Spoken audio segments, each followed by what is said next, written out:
गाय भैंस अगर आपके पास है तो उसके साथ मुर्गियां फ्री में पल सकती हैं।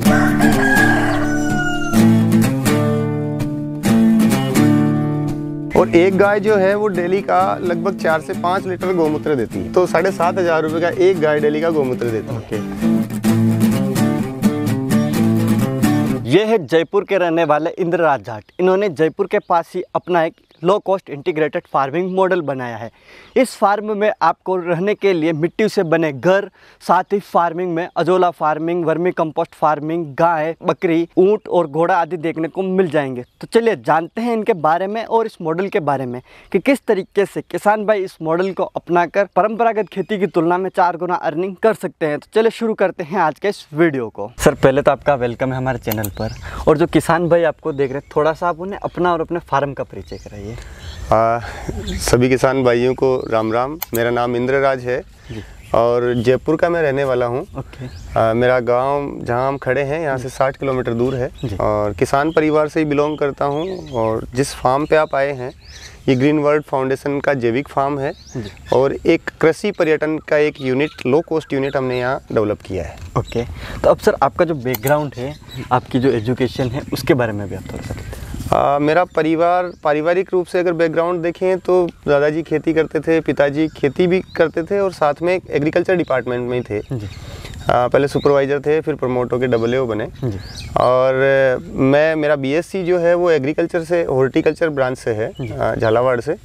और उसके बाद में खूब सारे बिज़नेस किए हैं मैंने एग्रीकल्चर में ही। मतलब सपना ऐसा था कि हम लोग कुछ बिज़नेस ही करेंगे, लेकिन परिस्थितियों के हिसाब से जॉब भी करी, नौकरी भी करी और आज हम ये फार्म रन कर रहे हैं। इसके साथ साथ एक संस्था भी रन कर रहे हैं। ओके, अभी जो आपका ये फार्म है उसका बेसिक सा कॉन्सेप्ट बताइए कि ये किस तरीके का फार्म है और यहाँ पे क्या चीज़ें किसानों को देखने को मिलेगी।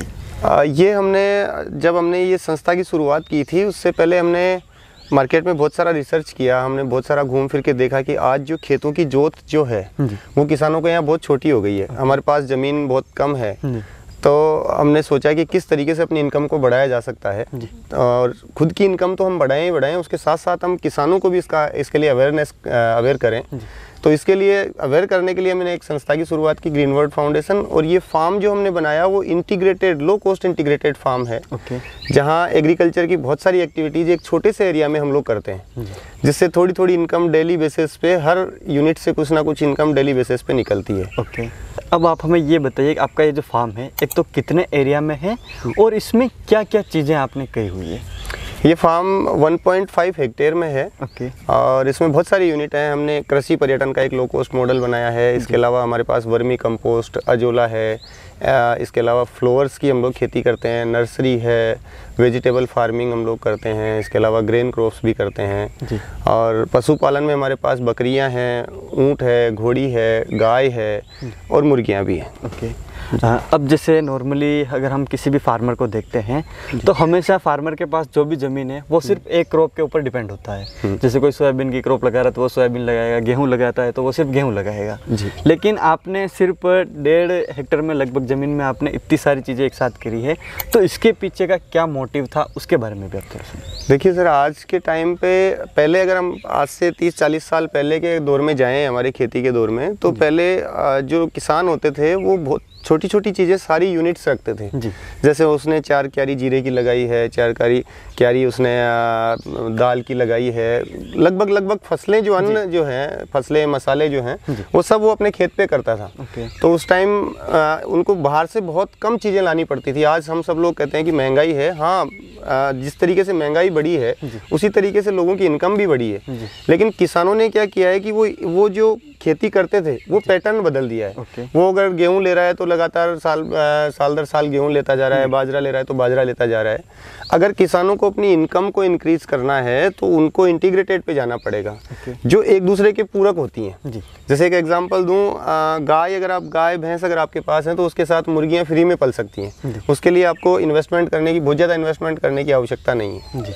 अगर आप फसलें उगाते हैं तो फसलों के साथ साथ आप गायें बहुत अच्छे से पाल सकते हैं, क्योंकि आप फसलों में से चारा गायों को खिला सकते हैं और गायों के गोबर से आप वापस खेत को सींच सकते हैं जी।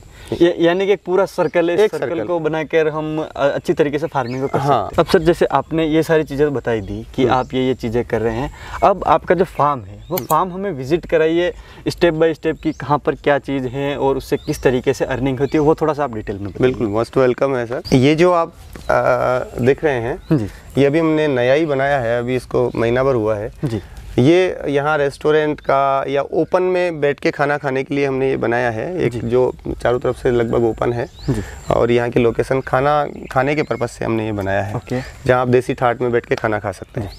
तो ये किस स्ट्रक्चर से बना है, इसकी जो डिज़ाइन है उसके बारे में और जो मटेरियल यूज़ हुआ है उसके बारे में भी हमारे फार्म पे जो भी आप स्ट्रक्चर देखेंगे उसमें कुछ हमने आयरन के साथ साथ मिट्टी का हमने ये सारा बनाया है। मिट्टी और इसके अलावा एक मूंजा बोलते हैं जिसको यहाँ अगर जयपुर भाषा में बात करें कूचा बोलते हैं जी। हिंदी भाषा में उसको मूंजा बोलते हैं, जो नदियों के बेल्ट में बहुत सारा होता है, हमारे यहाँ बाहर बहुत सारा होता है। तो जो रूफ बनाई है वो सारी इसी की है। इसके अलावा गोबर और मिट्टी का हमने उपयोग किया है। इसकी जो दीवारें बनी हुई है वो दीवारें थोड़ी सी आप दिखाइए कि वो दीवारें आपने कैसे डिज़ाइन की और ये कैसे बनी हुई है। देखिए इसमें ईंटों के टुकड़े जो होते हैं वो और मिट्टी की ईंटें काम में ली गई हैं। इसकी चिनाई जो है वो हमने मिट्टी में करी है और ये जो डिज़ाइन दी है ये तो पुरानी कहीं देखी थी हमने, तो उसके हिसाब से हमने ये डिज़ाइन इसमें दी है। पीछे जो आप वहाँ देख रहे हैं वो जो टाटी बनी हुई है वो इसी की बनी हुई है। इसी की हमने टाटी बना के लगाई है, तो एयरेशन के लिए भी अच्छा रहता है।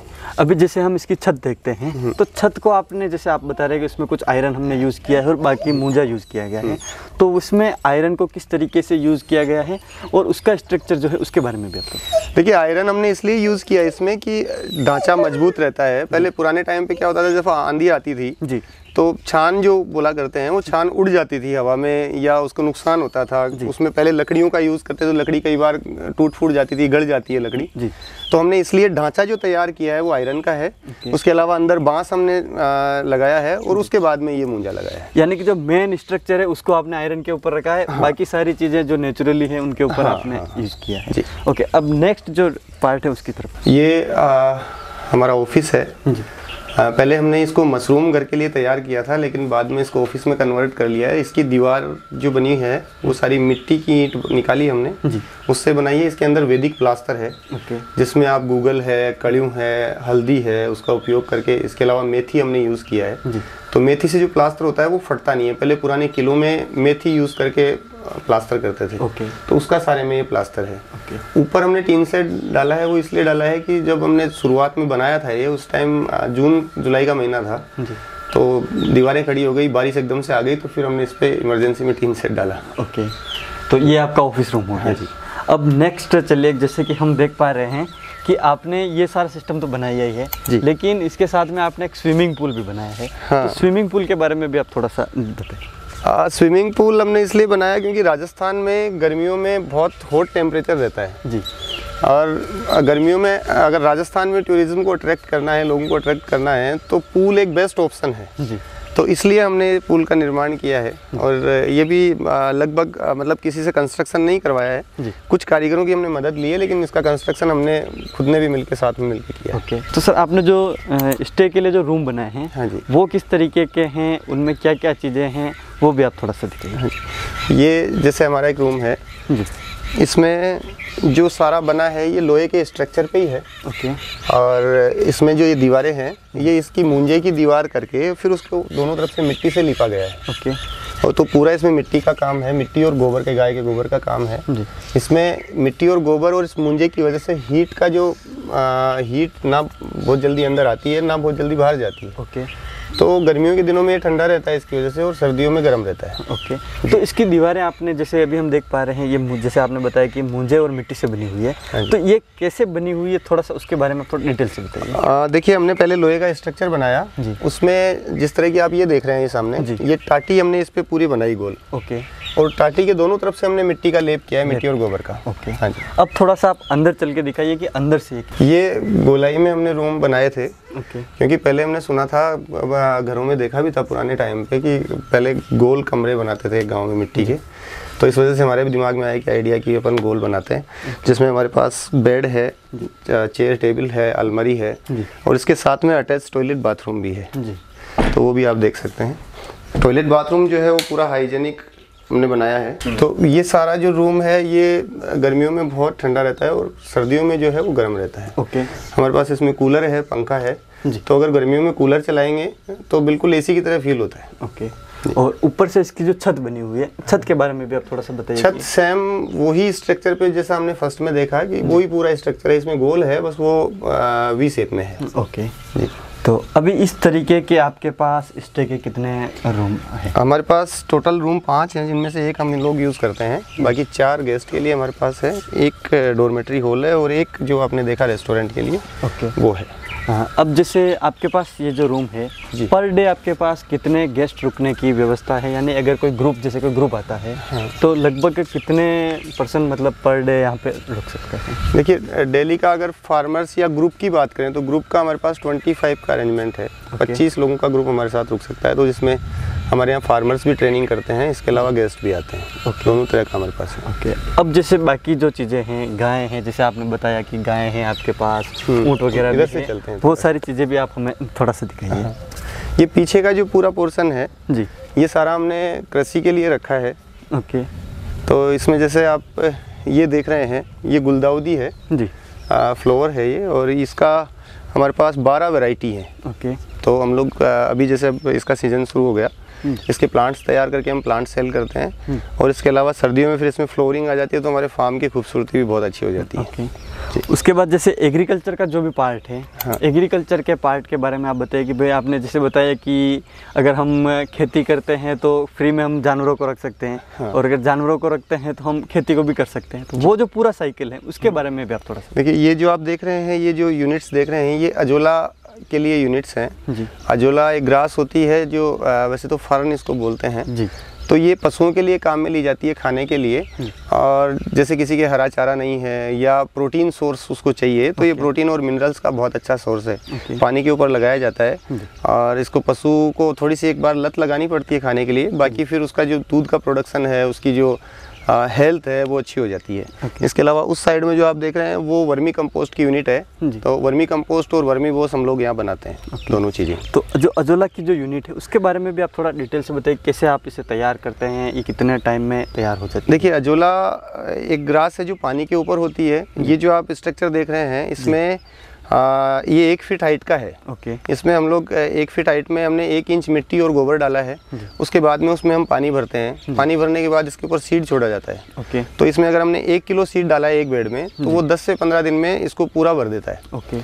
और उसके बाद में आप डेली का 1 किलो, आधा किलो, 2 किलो आप डेली का इसमें से निकाल सकते हैं। एक पशु के लिए एक बेड सफिशियंट है। ओके। जो साल भर आपको देता रहेगा। फिर हर 2-3 महीने में इसको साफ करना पड़ता है और फिर से दोबारा चेंज करना। तो लगभग अजोला की आपके पास कितनी बेड अभी? हमारे पास लगभग 16 बेड टोटल हैं अजोला की। और जब अब वर्मी कंपोस्ट के बेड के बारे में आप थोड़ा बताइए। केंचुआ खाद की बेड हमारे पास 7-8 केंचुआ खाद की बेड हैं, जिसमें हमारे जो यहाँ गायें हैं, घोड़ी है, ऊँट हैं, बकरियाँ हैं, उनके गोबर से, उनकी मींगनी से हम लोग वर्मी कंपोस्ट तैयार करते हैं। और उसमें से वर्मी कंपोस्ट भी हम लोग निकलता है। तो लगभग 60 दिन में हमारा वर्मी कंपोस्ट तैयार हो जाता है। तो साल में 4-5 बार इसका रिसाइकिल होता रहता है। ओके। अब आपका जो फार्म है, जो खेत है जहाँ पर खेती होती है, कौन कौन सी आप फसलें लगाते हैं, उन चीज़ों के बारे में भी? जी, अभी इस टाइम पे तो अभी फसलें नहीं है, अब लगेगी।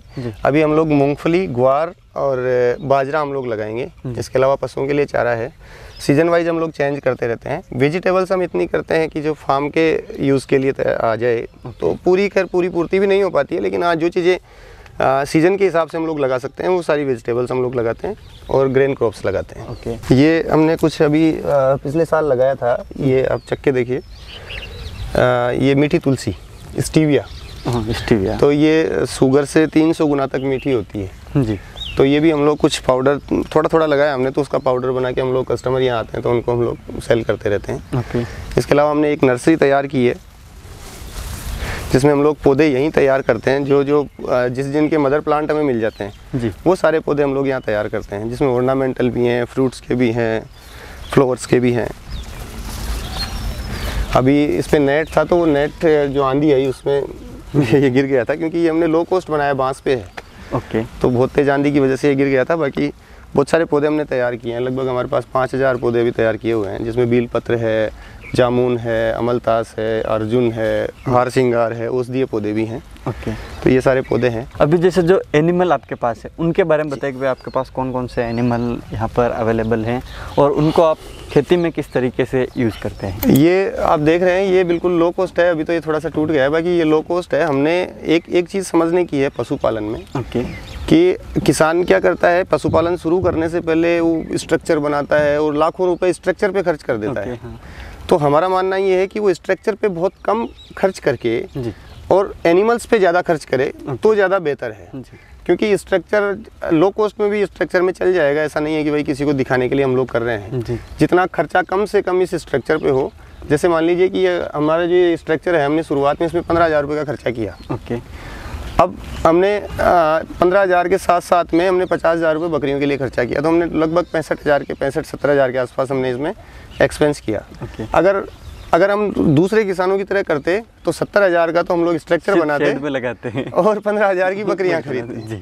तो मेरा मानना ये है कि आप अगर इंटीग्रेटेड में कर रहे हैं तो आपको शेड पे कम खर्च करके और इस पे ज़्यादा ध्यान देना चाहिए पशुओं पे। अब जैसे बात आती है कि भाई आपने बताया कि हमने शेड पे कम खर्चा किया है, बकरियों पे ज़्यादा खर्चा किया है, लेकिन बात आती है कि अर्निंग की।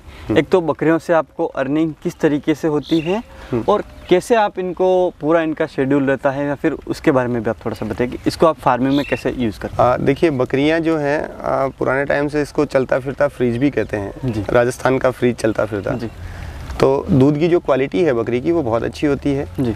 इसके अलावा ये साल में डबल हो जाती है। ओके। मतलब अगर आप एक बकरी लाए हैं जी, तो अगले साल आपको डबल कर देगी। आपकी अगर 10,000 रुपये आप खर्च करके आए हैं तो ये आपको 10,000 एक साल में दे देगी। ओके। तो ये समझिए कि एक साल में डबल करती है। अगर हम ब्याज पे भी जो लोग ब्याज का काम करते हैं उनका 3 साल में डबल होता है, या 1 साल में डबल करती है। तो आप इसको ये इनकम कह सकते हैं कि इसके जो बच्चे होते हैं वो बेचने से आपकी इनकम जो है डबल हो जाती है। एक तो हम इसके बच्चे बेच के भी अर्निंग कर सकते हैं और दूसरी इसकी जो मिंगनी होती है उसको भी हम खेतों में यूज़ करके, हाँ, इसका खेतों में यूज़ करते हैं। ऑर्गेनिक फार्मिंग में हम यूज़ कर सकते हैं। इसकी मिंगनी जो है वो बहुत अच्छा काम करती है खेत के लिए जी। मतलब अगर हम देखें भैंस के गोबर से बहुत अच्छा काम करती है। उसके बाद जैसे अभी आपके पास यहाँ पर ऊँट भी है, तो उसके बारे में भी बताइए कि उसको आप फार्मिंग में कैसे यूज़ करते हैं। देखिए, जो ऊँट हैं वो हमने टूरिज़्म पर्पज़ से रखे हैं।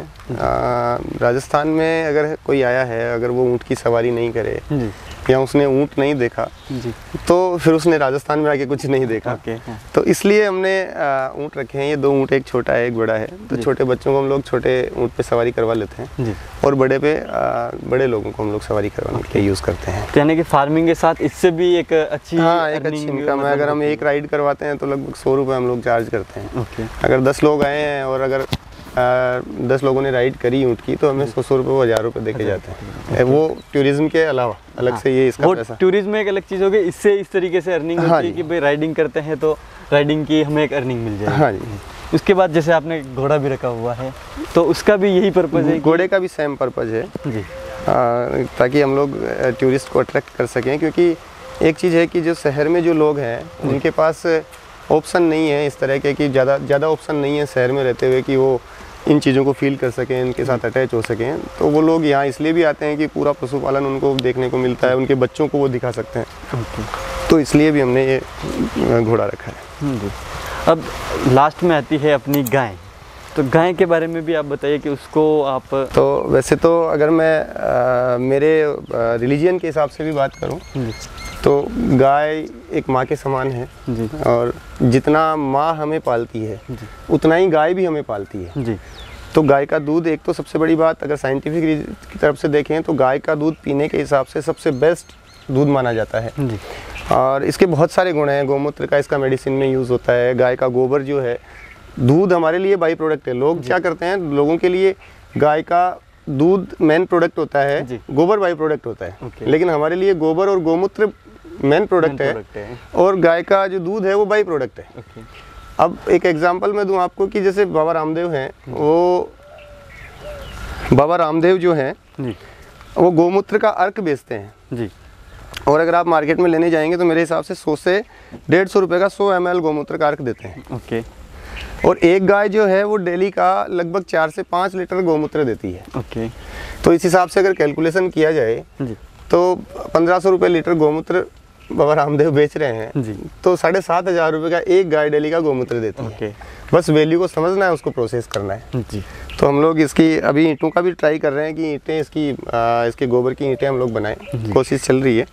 तो अगर बेस्ट रही तो, वैसे बहुत सारे लोग इंडिया में बना रहे हैं, लेकिन ये सबसे बेस्ट मटेरियल होगा कंस्ट्रक्शन के लिए। ओके। अब जैसे ये तो हो गया आपका पूरे फार्म के बारे में कि आपका इंटीग्रेटेड फार्म किस तरीके का है और यहाँ पर क्या क्या चीज़ें हैं जी। लेकिन अब एक मेन चीज़ आती है कि भाई हम इन सारी चीज़ों को करते हैं, इन सारी चीज़ों को हम करके, जैसे एक नॉर्मली हमने पहले भी आपने बताया कि अधिकतर जो फार्मर है वो सिर्फ एक ही क्रॉप के ऊपर डिपेंड है जी। और आप इसको इंटीग्रेटेड फार्मिंग के तौर पे कर रहे हैं जी। तो इसकी जो अर्निंग होती है और उस चीज़ से जो अर्निंग होती है, उन दोनों में लगभग कितना फ़र्क आएगा और इससे उसकी तुलना में क्या? देखिए, इसका अगर इनकम की बात करें तो बहुत बड़ा फ़र्क है जी। एक सिंगल क्रॉप में बहुत सारे रिस्क हैं। जैसे मैं अपने एक एग्जांपल लें कि अगर हमने टमाटर लगाया, गर्मियों में टमाटर जयपुर बेल्ट में बहुत सारा होता है जी। तो उस टाइम दो कारण होते हैं नुकसान के। जी। एक होता है कि अगर मौसम ने साथ नहीं दिया जी। तो आपका टमाटर की क्रॉप नहीं होगी। दूसरा होता है कि ये मेन सीज़न होता है टमाटर का, तो लोग उस टाइम बहुत बल्क में टमाटर उगाते हैं, तो उस टाइम 1 रुपये 2 रुपये किलो टमाटर बिकता है, कई बार तो बिकता भी नहीं है, लोगों को फेंक के आना पड़ता है। तो हमारे साथ ऐसा नहीं है। जैसे कोरोना में हमारे साथ क्या हुआ, हमने वेजिटेबल्स लगाई थी पूरे एक हेक्टेयर में। ओके। कोरोना में हम वेजिटेबल को बेच नहीं पाए, जी। लेकिन हमारे पास बकरियां थी, हमारे पास गाय है, हमारे पास दूध के पूरे साधन हैं, मुर्गियां थी हमारे पास, तो उनसे जो इनकम थी वो रेगुलर थी। उनके प्रोड्यूस को, जैसे बकरियों में कोई नुकसान नहीं है, अगर वो साल भर भी नहीं बेचेंगे तो कोई तरह का नुकसान नहीं है, वो बढ़ता ही रहेगा उनका वेट, तो वो पैसा बढ़ाती रहेंगे। तो आप एक और मैं थोड़ा सा आपको बताऊं कि जैसे मैं मुर्गियों का एक एग्जांपल लूं, अगर आपके पास 3-4 गायें हैं तो आप 50 मुर्गियां रख सकते हैं। ओके। फ्री स्टाइल में आप उनको पालिए, सुबह गेट खोलना, रात को बंद करना। ओके। एक मुर्गी जो है वो महीने में 15 अंडे देती है। कड़कनाथ हमने रखी थी तो 15 अंडे देती है। 15 अंडे के हिसाब से अगर आपके पास 50 मुर्गियां हैं तो 750 अंडे महीने के होते हैं। ओके। अब आप उसको 40 रुपये से गुणा कर लीजिए, तो लगभग 30,000 के आसपास का इनकम 50 मुर्गियों से है, जिसमें आपको सुबह गेट खोलना है और शाम को बंद करना है। बस इतना ही, और कुछ नहीं करना है, सिर्फ उनको रखना है, बस उतने में वो लगभग 30,000 रुपये महीने 30,000 रुपये महीना आपको इनकम देगी। ना उसमें कोई कॉस्ट आई अपनी? नहीं, उसमें सिर्फ चूजे की कॉस्ट आएगी आपकी, जो 60 रुपये का चूजा मिलता है, तो आपको 70 चूजे लेंगे तो आपके 50 सर्वाइवल रहेंगे उसमें से। फिर उन्हीं में से वो जो अंडे आते जाएंगे, गर्मियों में जब अंडे की कॉस्ट कम हो जाती है उस टाइम आप बच्चे निकाल लीजिए, तो उससे आपकी मुर्गियाँ भी बिकती रहेगी। इसी तरह एक एग्जांपल, जैसे हमारे इंटीग्रेटेड का पार्ट, एक डॉग भी इंटीग्रेटेड का पार्ट है। तो वो क्या करता है डॉग, हमारे पास सेंट बर्नार्ड ब्रीड है, 10,000 रुपये हमारे महीने के सिक्योरिटी के बचाता है। और इसके साथ साथ हमें लगभग 3 से 3.5 लाख रुपए साल का हमारी इनकम उसके बच्चे सेल करके है। और उसको भी कुछ नहीं करना, हम लोग सुबह छाछ रोटी और शाम को दूध रोटी देते हैं, इसके अलावा कोई फीड नहीं। तो ये इंटीग्रेटेड के पार्ट है जी। यानी कि हम काफ़ी अलग अलग चीज़ों से, छोटी छोटी चीज़ों को देख के काफ़ी बड़ी अर्निंग कर सकते हैं जी। यही एक तरीका है सर आपकी इनकम को, जैसे सेंट्रल गवर्नमेंट कहती है, मोदी जी कहते हैं कि फार्मर्स की इनकम को डबल किया जाए। एक ही तरीका है किसानों के पास अपनी इनकम को डेवलप करने का, या तो आप इंटीग्रेटेड में आ जाइए या प्रोसेसिंग में चले जाइए। ओके।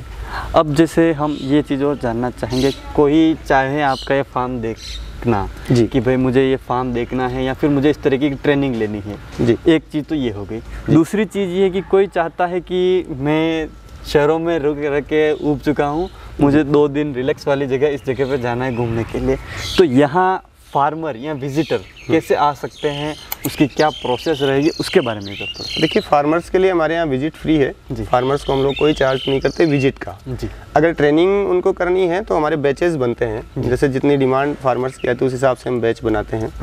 तो जैसे हमारे पास 15 लोगों का 20 लोगों का बैच हो गया, तो एक टाइप की ट्रेनिंग का, जैसे उनको एग्रो टूरिज्म के लिए ट्रेनिंग लेनी है तो उसका एक बैच हो गया तो हम उसकी ट्रेनिंग करवाते हैं। तो जैसे रजिस्ट्रेशन आते रहते हैं, जैसे ही 20 हुए हम कहते हैं कि हाँ साहब ये ट्रेनिंग हम लोग शुरू करेंगे, तो उसके कुछ मिनिमम चार्जेस होते हैं, बहुत ज़्यादा चार्जेस नहीं है, उनका स्टे का और फूड का हम लोग चार्ज करते हैं, बाकी ट्रेनिंग फ्री ऑफ कॉस्ट है। और जो गेस्ट जो हमारे जो सिटी से जो ये एग्रो टूरिज्म घूमने आते हैं या पूल यूज़ करना है, देसी खाना खाना है, तो उनके लिए सब अलग अलग तरह की कॉस्ट है। अभी गर्मियों में 2500 रुपये हम लोग एक फैमिली का चार्ज करते हैं। इसमें हस्बैंड वाइफ और 2 बच्चे 10 साल तक के अलाउ हैं, जिसमें दोनों टाइम का मील और ब्रेकफास्ट और टी ये सब उसमें रहता तो जैसे आपने सारी चीज़ें तो बताई दी है, लेकिन अब मैं लास्ट में ये चाहूँगा कि कोई फार्मर इस चीज़ को अपनाना चाहे तो आप फार्मर को क्या मैसेज देना चाहेंगे? देखिए, किसानों के लिए सबसे अहम मैसेज है कि जो हमारी पुराना जो कल्चर था जी, उसमें वापस आएँ, उसको उसके साथ नए कल्चर को भी अडेप्ट करें। दोनों को अगर मिक्सअप करेंगे तो हमारी इनकम और हमारी लाइफ स्टाइल किसान की जो है वो बदलेगी। अदरवाइज जो पैटर्न पे आज किसान काम कर रहा है उस पैटर्न पे फार्मर की इनकम नहीं है और फार्मर सक्सेस नहीं हो सकता है। तो उनको इंटीग्रेटेड फार्मिंग है या प्रोसेसिंग है, दोनों में से किसी भी, दोनों में भी जा सकते हैं, दोनों में से किसी एक पार्ट को अपनाएंगे तो उनकी इनकम बहुत अच्छे से बढ़ेगी और डेली इनकम उससे होगी। तो सर, जैसे कि आपने सारी जो जानकारी दी और आपने जो टाइम दिया उसके लिए आपको हमारे दर्शकों की ओर से बहुत बहुत धन्यवाद कि आपने हमें इतना टाइम दिया। आपका भी बहुत बहुत धन्यवाद साहब कि आप आए और यहाँ हमारा फार्म विजिट किया, और हम कोशिश करेंगे कि और फार्मर्स के लिए कुछ अच्छा करें, और आपसे भी उम्मीद करते हैं कि जो फार्म आप फार्मर्स के यहाँ हैं उनको आप कवर करें, लोगों तक पहुँचाएँ ताकि उनके जीवन में भी उम्मीदें बढ़ती रहें। धन्यवाद। तो किसान भाइयों, देखा आपने आज के इस वीडियो में कि सर किस तरीके की यहाँ पर कोशिश कर रहे हैं कि किसान एक कम लागत में अच्छी तरीके से जो अपनी फार्मिंग से अर्निंग है उसको बढ़ा सकें और पुरानी चीज़ों को अडोप्ट करते हुए नई चीज़ों को भी साथ में लेके अपनी जो फार्मिंग है उससे एक अच्छी अर्निंग कर सकें। उम्मीद है कि आपको हमारा आज का ये वीडियो पसंद आया होगा। अगर ये वीडियो पसंद आया हो तो इस वीडियो को लाइक करें, साथ ही दूसरे किसान भाई तक इस वीडियो को शेयर जरूर करें। मिलूंगा इसी प्रकार की एक और इंटरेस्टिंग जानकारी के साथ अगले वीडियो में, तब तक के लिए धन्यवाद।